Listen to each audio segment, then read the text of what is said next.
Soan distilleries company ద్వారా తెలంగాణలో కొత్త బీర్ కంపెనీని తీసుకొస్తున్నారని BRS social media convener Manne Krishank ఆరోపించారు.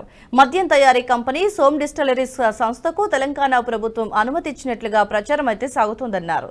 తెలంగాణలో కొత్త మద్యం బ్రాండ్లకు అనుమతి ఇవ్వలేదని మంత్రి జూపల్లి కృష్ణారావు అంటున్నారని, కానీ ఆయన మాటలు అబద్ధమని తేలిపోయాయన్నారు. తెలంగాణ ప్రభుత్వం అనుమతించిన సోమ్ డిస్టిలరీస్ కాంగ్రెస్ నేత దిగ్విజయ్ సింగ్ అవినీతికి పాల్పడ్డారని, ఇందుకు సంబంధించి గతంలో కేసు నడిచిందన్నారు.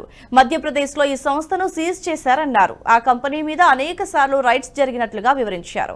కేసీఆర్ హయాంలో తెలంగాణలో అక్రమ మద్యానికి అడ్డుకట్ట వేస్తే కాంగ్రెస్ అధికారంలోకి రాగానే అక్రమ మద్యానికి తలుపులు తెరిచిందంటూ ధ్వజమెత్తారు.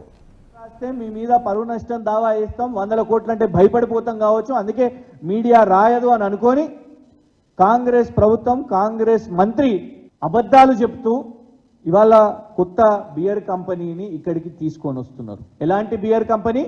మధ్యప్రదేశ్ రాష్ట్రం నుంచి మొదలై, కాంగ్రెస్ ప్రభుత్వం నుంచి మొదలై, అక్కడ కల్తీ మద్యం, దేశీదారు అని అంటారు, కంట్రీ లిక్కర్. ఎవ్వరు గూగుల్లో కొట్టినా సోమ్ డిస్టిలరీ కంట్రీ లిక్కర్ అని కొడితే మొత్తం కూడా డీటెయిల్స్ వస్తాయి. ఇవన్నీ కూడా ఇవ్వండి. ఈ ఫండ్స్ అనేటివి మేము ఎలక్షన్ కమిషన్ ఆఫ్ ఇండియా ద్వారా తీసుకోవడం జరిగింది.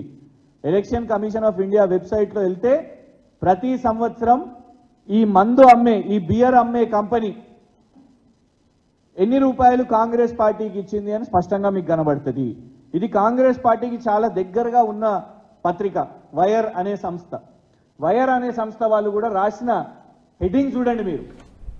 ఈ వీడియో మీకు నచ్చినట్టయితే లైక్ చేయండి, 10 మందికి షేర్ చేయండి. అలాగే కామెంట్ల రూపంలో మీ అభిప్రాయాలను మాతో పంచుకోండి. Nationalist hub group of channels ను సబ్స్క్రైబ్ చేసుకుని తెలుగునాట జాతీయవాద జర్నలిజాన్ని ప్రోత్సహించండి. ఈ వీడియో కింద ఉన్న బెల్ ఐకాన్ పై క్లిక్ చేయడం మర్చిపోవద్దు.